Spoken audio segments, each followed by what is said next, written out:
Hello everyone, welcome back to the channel. In today's quick video, I'm going to show you exactly how to get the Frameo code in 2026. Now, in order to get it, first of all, you need to tap on your frame screen in order to basically open this type of menu in front of you. Now, when you do so, you will see this type of add friend icon. You just have to simply tap on it. Now, as soon as you tap on it, you are going to see this type of code which will be generated in front of you. Now you need to download and install the Frameo application on your phone.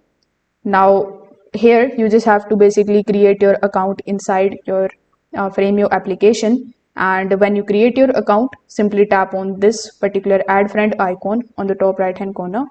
Now you will see this type of section in front of you where you just have to simply add this particular code which you have just generated. This way you will be able to basically get the code and you will be able to use it inside the application in order to connect the app with your Frameo digital frame. If this video helped you out, make sure that you like this video and subscribe to the channel. Thanks for watching.